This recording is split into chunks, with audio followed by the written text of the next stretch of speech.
மகாராஷ்டிரா தேர்தல் மிகப்பெரிய அளவுல பரபரப்பா போய்க்கிட்டு இருக்கு. ஜார்க்கண்ட்ல முதற்கட்ட தேர்தல் நடந்து கொண்டிருக்கும் போதே மகாராஷ்டிரால இன்னொரு பூகம்பம் வெடிச்சிருக்கு அப்படின்னே சொல்லலாம். அ ஆளுங்கட்சியாக இருக்கக்கூடிய அஜித் பவார் துணை முதலமைச்சராக இருக்கிறார். அவர் ஒரு நேர்காணலை நியூஸ் மினிட் அப்படின்ற பத்திரிகைக்கு கொடுத்திருக்கிறார். அந்த ஊடகத்துல சொல்லும்போது, அதானி, அமித்ஷா இருவரும் சேர்ந்துதான் பாஜக ஆட்சியை மகாராஷ்டிராவில் கொண்டு வர முயற்சித்தார்கள். நான் என்னைய பேசும்போது தனி அறைக்கு வர சொன்னாங்க. அந்த ரூம்ல அதானியும் இருந்தாரு பாஜகவோட அப்படின்ற ஒரு மகீர் தகவலை கொடுத்திருக்கிறார். ராகுல் காந்தி தொடர்ச்சியாக மோடி இந்த ஆட்சியை நடத்தவில்லை, அதானி தான் நடத்தி கொண்டிருக்கிறார் என்ற குற்றச்சாட்டை வைத்துக் கொண்டே இருந்தார். இன்னைக்கு அதை உண்மைப்படுத்தும் விதமாக ஒரு சம்பந்தமே இல்லாத ஒரு பிசினஸ் மேன், அதுவும் குஜராத்தை சேர்ந்தவர், மகாராஷ்டிரா ஆட்சியில பாஜகவை நிறுவ வேண்டும் என்று அவர் நினைப்பது ஏன்? அஜித் பவார் கொடுத்த இந்த ஸ்டேட்மெண்ட்டை நீங்க எப்படி பாக்குறீங்க? அஜித் பவார் பொய் சொல்லி இருப்பதற்கான வாய்ப்புகள் இல்லை. அரசியலை அங்கம் வகிக்கக்கூடியவர் தான். எதற்காக தவறான தகவல்களை கொடுக்க போகிறார்? எனவே உண்மையான செய்தியை தான் அவர் சொல்லி இருக்க வேண்டும். ஆனால் என்ன காரணத்துக்காக அவர் இப்போது இந்த செய்தியை சொன்னார் என்பதுதான் ஒரு புரியாத புதிராகவே இருக்கிறது. இது எவ்வளவு பெரிய பின்னடைவை ஆளுகிற பாஜக சிவசேனா கூட்டணிக்கு ஏற்படுத்தும் என்பதை அறியாமலேயே சொன்னாரா, அல்லது உள்ளிருந்து கொண்டே வேட்டு வைக்கிற வேலையை செய்திருக்கிறாரா என்பது தேர்தல் முடிவுகளுக்கு பிறகுதான் தெரிய வரும். ஏற்கனவே அஜித் பவார் அந்த கூட்டணிக்குள் ஒரு பொருந்தாத நபராகத்தான் இருந்து கொண்டே இருந்தார். அண்மையிலே சிவசேனா கட்சியினுடைய ஒரு சட்டமன்ற உறுப்பினர் கூட பேசிய செய்தி என்பதை யாருமே மறந்துவிட முடியாது. நாங்கள் தேசியவாத காங்கிரஸோடு அமைச்சரவை கூட்டத்தில் உட்கார்ந்திருந்தால் வெளியில் வந்ததற்கு பிறகு வாந்தி இருந்து விடுவோம், அவர்களோடு பக்கத்திலேயே எங்களால் உட்கார முடியாது என்கிற அளவுக்கு ஒரு மோசமான கருத்தை அவர்கள் வெளிப்படுத்தினார்கள். இதையெல்லாம் கேட்டுக்கொண்டு மான ரோசம் சூடு சொரணை ஏதாவது இருக்கிறதா என்று சரத்பவாரினுடைய கட்சியில் இருக்கக்கூடியவர்கள் எல்லாம் கேள்வியை எழுப்பினார்கள். அதற்கு கூட பதில் சொல்லாத நபராகவே இருந்தார் அஜித் பவார். எனவே அஜித் பவார் உள்ளுக்குள் இருக்கக்கூடிய சங்கடத்தை எப்படியாவது வெளிப்படுத்தி விட வேண்டும் என்பதற்காக இந்த உண்மைகளை எல்லாம் போட்டு உடைத்திருக்கிறாரா என்றுதான் நாம் யோசிக்க வேண்டியிருக்கிறது. அதே நேரத்தில் ஒரு கார்ப்பரேட் நிறுவனத்தினுடைய முதலாளி ஒரு அரசை அமைப்பதற்கு எப்படி முயற்சிகளை மேற்கொண்டிருக்கிறார்? இது என்ன ஒரு மோசமான அணுகுமுறை! இதை பாரதிய ஜனதா கட்சி தானே ஊக்குவித்திருக்கிறது. நீங்கள் நன்றாக யோசித்து பாருங்கள். செபியினுடைய தலைவர் மாதவி பூரிபூஜ் அதானிக்காக ஸ்டாக் மேனிபுலேஷன்ல ஈடுபடுறாருங்கிறது ஹிடன்பர்கினுடைய குற்றச்சாட்டு. அதற்காக சம்மன் அனுப்பப்படுகிறது பொது கணக்கு குழுவின் மூலமாக. பார்லிமெண்டினுடைய அக்கவுண்ட்ஸ் கமிட்டி பிஏசி அனுப்புகிறார்கள். ஆனால் நேரில் ஆஜராவதற்கு மறுக்கிறார் மாதவி பூரிபூஜ். நீங்க ரெண்டு விஷயத்தையும் ஒன்னா சிங்க் பண்ணி பாருங்களேன். இந்த அரசுக்கு அதானி எப்படி துணை நிற்கிறார், அதானிக்கு இந்த அரசு எப்படி துணை நிற்கிறது. இந்த ரெண்டு செய்திகளையும் பொருத்தி பார்க்கிற போது அஜித் பவார் சொன்ன செய்தியினுடைய வீரியமும் தாக்கமும் எத்தகையது என்பது நமக்கு புலப்படும். பிஏசிக்கு முன்னாடி ஆஜராகலன்னு வேற ஏதாவது ஒரு நிறுவனத்தினுடைய தலைவர் சொல்லிவிட்டால் அதை அப்படியே இவர்கள் கடந்து விடுவார்களா? இதையே சம்பந்தப்பட்ட நபர் காங்கிரஸோடு தொடர்புடையவராக இருந்தார் அல்லது பாரதிய ஜனதா கட்சிக்கு எதிரான மனநிலை கொண்டவராக இருந்தால் இவர்களுடைய கருத்து எத்தகைய மோசமான கருத்தாக வெளிப்பட்டிருக்கும். ஏன் சார் பிஏசிக்கு முன்னாடி மாதவி பூரிபூஜ் நேரடியாக ஆஜராக மறுக்கிறாங்க? இதுவரைக்கும் நிதித்துறையினுடைய அமைச்சர் வாய் திறந்தாரா? நிதித்துறை அமைச்சருடைய கட்டுப்பாட்டில் தானே இயங்கி வந்தது செபியினுடைய வழிகாட்டுதல்கள். செபிக்கு நெறிமுறைகளை வகுத்து கொடுக்கிற இடத்தில் இருந்தவர்கள் யார்? ஏன் அவர்கள் இதுவரை வாய் திறக்காமல் இருக்கிறார்கள்? மடியில் கனமில்லை என்று சொன்னால் எதற்காக வழியில் பயம் இருக்க வேண்டும்? நேரடியாகவே சென்று அவர்கள் பிஏசி முன்பாக வேணுகோபால் அழைத்தால் என்ன? கமிட்டியினுடைய சேர்மனாக அவர் இருக்கிறார். கமிட்டியிலே உங்களுடைய ஆட்களும் இருக்கத்தானே செய்கிறார்கள். அவர்களுக்கு முன்பாக நீங்கள் நேரில் ஆஜராகலாமே. ஆஜராகவில்லை என்று சொன்னால் கடிதத்தின் வாயிலாகவாது கொடுத்திருக்கலாமே. எதையுமே செய்யல. அப்ப அரசு இது பற்றி பேசவே இல்லை. ஒரு கள்ள மௌனத்தை காத்தது. இதெல்லாம் எதனுடைய வழிகாட்டுதல் என்று சொன்னால் அதானி குடும்பத்தினுடைய வழிகாட்டுதல், கௌதம் அதானியினுடைய வழிகாட்டுதல்கள். அவங்க எல்லாம் பதில் சொல்ல மாட்டாங்க. அவங்களெல்லாம் கூப்பிட்டு கேட்க கூடாது. அவங்க ஏன் ஆளு, நீ என்ன செய்வியோ எனக்கு தெரியாது, இதெல்லாம் ஒண்ணும் இல்லாம செய்து முடித்தணும்னு சினிமா பாணியில் ஒரு உத்தரவை பிறப்பித்திருப்பார் அதானி. அதான் சரிங்க சரிங்க சார் சரிங்க சார் நாங்க பாத்துக்கிறோம், நீங்க ஒண்ணும் கவலைப்படாதீங்க சார், யாரும் வர தேவையில்லை, நாங்களே பார்த்து இதை முடிச்சு வச்சிடறோம் என்கிற அந்த மனநிலையிலிருந்து இவர்கள் செய்து முடித்திருப்பார்கள் என்பது பட்டவர்த்தனமாக வெளிப்படுகிறதே. ஒரு மாநில அரசு அந்த மாநில அரசை அமைப்பதற்கு கொள்ளைப்புற வழியாக ஒரு முயற்சி. நீங்க ஜனநாயக வழியில் ஒரு முயற்சி என்று சொன்னாலும் கூட சரிப்பா, பெரிய ஆளு, அதனால ஒரு சமரசம் பேசுகிற நடவடிக்கைக்கு ஒரு முக்கியஸ்தராக அமர்ந்திருந்தார் என்று நீங்கள் சொல்லலாம். இப்ப இங்க கூட்டணி கட்சிகளினுடைய பேச்சுவார்த்தை நடைபெறுவதற்கு போன்றவர்கள் பயன்படலையா? எம்ஏஎம் ராமசாமி போன்றவர்கள் பேச்சுவார்த்தையில் ஈடுபட்டார்கள்ங்கிற செய்தி எல்லாம் கடந்த காலத்துல நம்ம கேள்விப்படலையா? அப்படி தொழிலதிபர்கள் தலைவர்களோடு இணக்கமாக இருப்பார்கள். அது கூட்டணி பேச்சுவார்த்தை.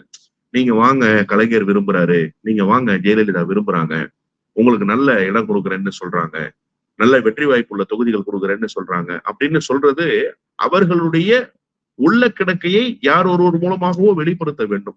யாரு வெளிப்படுத்துவது?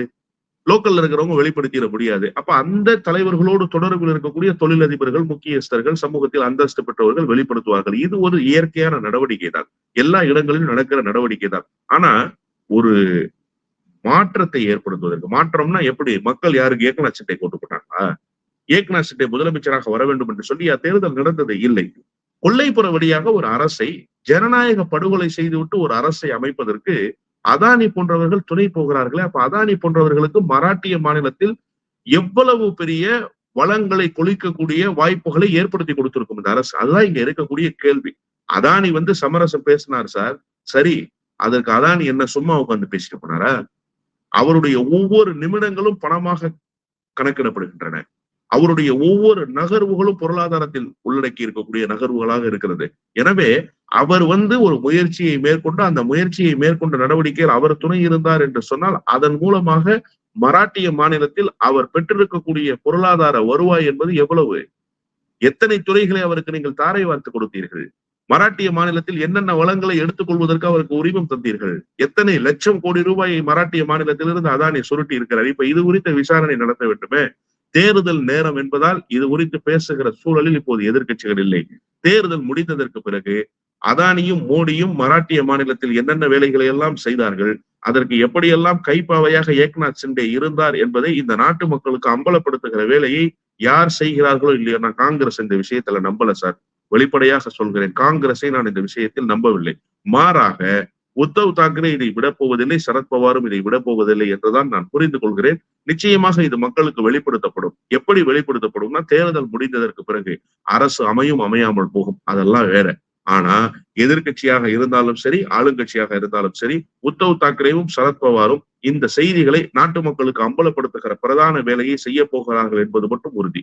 மகாராஷ்டிராவை தாண்டி தெலுங்கானாவிலுமே பாத்தீங்கன்னா நம்ம கூட பேசியிருக்கோம். ஒரு எம்எல்ஏக்களுக்குமே 100 கோடி ரூபாய் தர்றோம் அப்படின்னு சொல்லி பேரம் பேசினா சிஎம்ஏ அந்த வீடியோ வெளியிட்டாரு. கர்நாடகாவிலையும் குமாரசாமி காங்கிரஸ் எம்எல்ஏக்களை விலை கொடுத்து இதே போலதான் வாங்கினாங்க.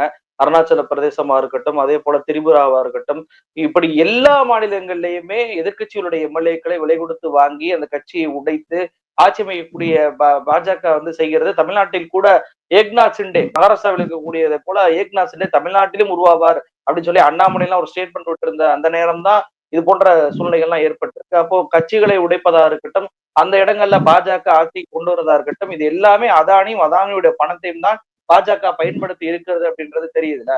அப்ப இதுல சட்ட ரீதியான விசாரணையும் மேற்கொள்ள வேண்டும் என்ற பார்வை வைக்கப்படுது. நிச்சயமாக சட்ட ரீதியிலான ஒரு விசாரணை நடத்தப்பட வேண்டும். அது எப்போது பேசுபொருள் ஆகும் என்று கேட்டால், நான் குறிப்பிட்டதை போல இது தன்னுடைய மாநிலத்தில் நடந்திருக்கக்கூடிய ஒரு மிக மோசமான நடவடிக்கை என்று அந்த 2 கட்சிகளினுடைய தலைவர்கள் இப்போது குரல் உயர்த்துவார்கள் தேர்தல் முடிந்ததற்கு பிறகு. அந்த குரல் தேசிய குரலாக மாற்றமடையும். எப்படி மாற்றமடையும்? பிரதான எதிர்கட்சியினுடைய தலைவர், எதிர்கட்சி அந்தஸ்து பெற்றிருக்கிற எதிர்கட்சி தலைவர், அதை நம்ம பாஜகவுக்கு அடிக்கடி அறிவுறுத்த வேண்டியிருக்கு. ஏன்னா அவங்க என்ன நினைச்சிடறாங்கன்னா, காங்கிரஸ் கட்சியினுடைய நாடாளுமன்ற குழு தலைவர் என்கிற அந்த நிலையிலிருந்து அவர்கள் அணுகி விடுகிறார்கள். ஏன்னா பழைய 10 வருஷ கணக்கிலேயே அவங்க இன்னும் இருக்காங்க. இப்போது எதிர்கட்சி அந்தஸ்து பெற்றிருக்கிற எதிர்கட்சி தலைவர் நாடாளுமன்றத்தில் இதை கிளப்புவார். அவர் மட்டும் இல்ல, அவரோடு சேர்ந்து குரல் எழுப்புவதற்கு வயநாட்டிலிருந்து இன்னொருவரையும் கேரள மக்கள் அனுப்பி வைக்க போகிறார்கள்.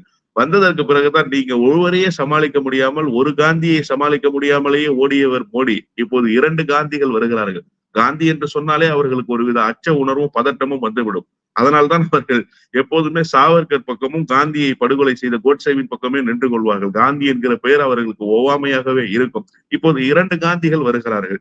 இவர்களை நீங்கள் எதிர்கொண்டே ஆக வேண்டும். நாடாளுமன்றத்தில் இந்த பிரச்சனை நிச்சயமாக பேசுபொருளாகும். நீங்க இந்த மாநிலம் என்று கணக்கில் கொள்ளவே கூடாது.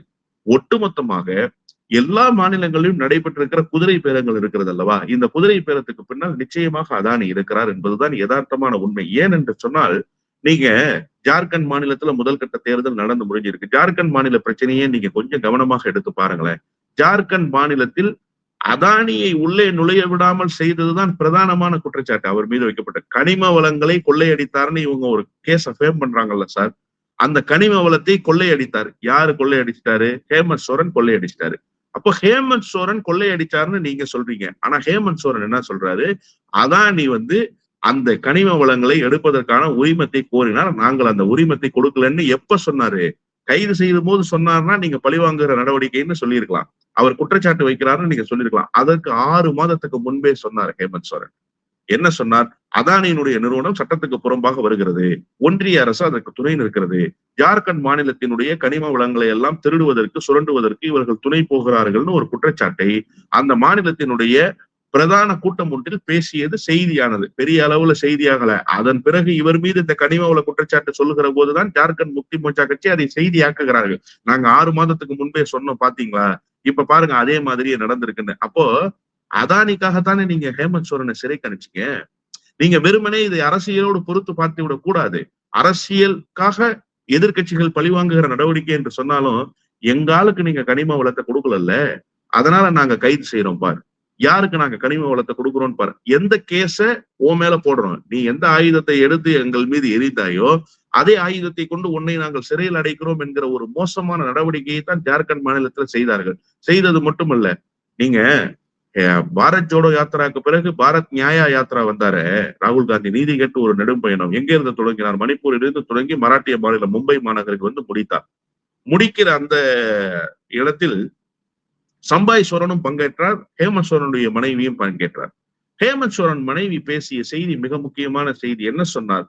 என்னுடைய மாமா சம்பாய், அவர் இப்படித்தான் பேசினார், என்னுடைய மாமா சம்பாய் சோரன் இந்த மேடையில இருக்கிறார், இவர்களையும் விலைக்கு வாங்குவதற்கு கார்பரேட் நிறுவனங்களினுடைய துணையோடு கார்பரேட்டுகளினுடைய பணத்தை வைத்திருக்கிற ஒரு கார்பரேட், அவர் பயன்படுத்திய வார்த்தை அதுதான், ஒரு கார்பரேட் அரசு முயற்சி மேற்கொள்கிறது, மோடியினுடைய அரசு முயற்சி மேற்கொள்கிறது. எனவே அதற்கெல்லாம் இடம் கொடுக்க மாட்டோம், ஜார்க்கண்ட் மாநிலத்திலிருந்து ஒரு பிடி மண்ணை கூட அள்ள முடியாது என்று அவர் பேசிய செய்தி அன்றைக்கு எல்லா ஊடகங்களிலும் செய்தியானது. அப்போ அவர் எதை மையமாக வைத்து சொன்னார்? சம்பாய் சோரனையும் பேரம் பேசி இருக்கிறார்கள். பேரம் பேசியவர்கள் யார்? இதோ இப்போது வெளிப்பட்டு விட்டதே, அதானிதான் பேசினார் என்பது, அதானிதான் மத்தியஸ்தராக இருந்தார் என்பது எல்லோருக்கும் தெரிந்து விட்டதே.